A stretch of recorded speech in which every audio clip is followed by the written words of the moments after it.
మొదట్లో చెట్టుకి రూ. 90 లెక్కన సబ్సిడీ ఇచ్చి చెట్లు ప్లాంటేషన్ అయితే చేయించినారు. ఒక్క సంవత్సరం ఇంటర్ క్రాప్ సబ్సిడీ ఇచ్చారు. ఈ 3 సంవత్సరాలుగా ఇప్పుడు దరిదాపుగా 4 ఏండ్లు అయిపోతున్నది.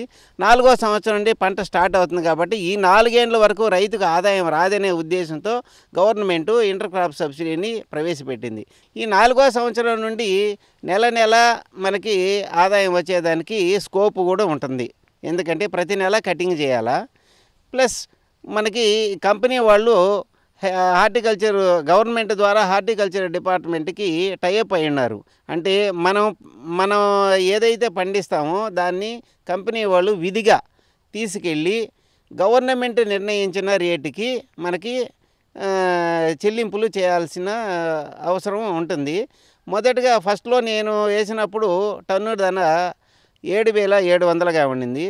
అది ఇప్పుడు 18,500గా ఉంది. తర్వాత ఈ ఒక దశలో ఈ టన్ను ధర 21,000లకు కూడా పోయిన పరిస్థితి ఉంది.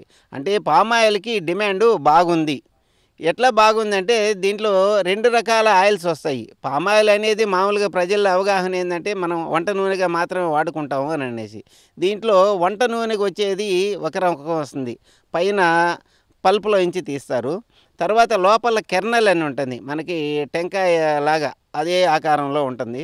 దాంట్లో ఇంచే తీసేదాన్ని కాస్మెటిక్స్కి ఉపయోగిస్తారు. కెర్నల్ పామ్ ఆయిల్ అంటారు దాన్ని. కాస్మెటిక్స్లో నీకు తర్వాత బయోడీజిల్ కూడా ఉపయోగిస్తారు. అందువల్ల ప్రపంచం మొత్తం మీద పామ్ ఆయిల్కి అంత డిమాండ్ ఉండడానికి కారణం.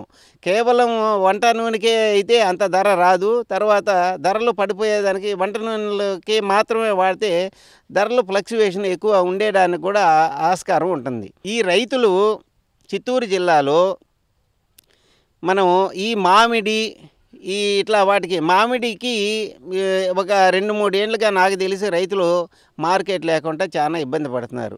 ప్రాసెసింగ్ ప్లాంట్లు ఉన్నా కానీ మామిడి ప్రాసెసింగ్ ప్లాంట్లు గవర్నమెంట్ వాళ్ళ మీద ఒత్తిడి తెచ్చి గిట్టుబాటు కల్పించడంలో విఫలమవుతున్నాయి. అదే పరిస్థితి దీనికైతే రాదు. కాబట్టి ఈ ఉద్యాన శాఖ వారు గాదిరాజ్ కంపెనీతో ఇంకా బాగా బలపరిచి దాన్ని చిత్తూరు జిల్లాలో ఎక్కువ రైతులు దీన్ని పండించి దీని ద్వారా లబ్ధి పొందేదానికి ఆస్కారం ఉంది. కాబట్టి హార్టికల్చర్ డిపార్ట్మెంట్ ఉద్యాన శాఖ అధికారులకు కూడా నేను విన్నవిస్తున్నాను. దీన్ని బాగా రైతుల్లోకి తీసుకెళ్ళి ఎక్కువ మంది రైతులు ఈ పంటను పండించి లబ్ధి పొందేదానికి సహాయం చేయాల్సిందిగా కోరుచున్నాను. సబ్సిడీలు ఇప్పుడు సెంట్రల్ గవర్నమెంట్ కూడా అంటే ఎకరాకి సుమారు 12,000 సబ్సిడీ ప్రతి సంవత్సరం 4 ఏళ్ళు ఇచ్చేదానికి ఈ మధ్యనే సెంట్రల్ గవర్నమెంటు కేంద్ర ప్రభుత్వం 11,400 కోట్లని కేటాయించి పామాయిల్ని దేశంలో పెంచి దిగుమతుల ద్వారా గవర్నమెంటు నష్టపోతున్న లక్షల కోట్ల డబ్బుల్ని ఆదాయం చేసుకోవడానికి మన దేశంలోనే స్వయం సమృద్ధిగా ఈ పామాయిల్ని పండించాలనే ఉద్దేశంతో కేంద్ర ప్రభుత్వం ఈ మధ్యనే 11,400 కోట్లని కేటాయించినది. హార్టికల్చర్ డిపార్ట్మెంట్ వాళ్ళు ఈ సదావకాశాన్ని రైతులకు కల్పిస్తూ ఎక్కువ మంది రైతులు దీని ద్వారా లబ్ధి పొందేటట్లు ఈ చూడాల్సిన బాధ్యత వాళ్ళ మీద కూడా ఉంది. దీంట్లో స్టేట్ గవర్నమెంట్ కూడా ఈ అవకాశాన్ని ఉపయోగించుకునేసి ఎక్కువ మంది రైతులకి ఈ అవకాశాన్ని కల్పించాలని కోరుచున్నాను.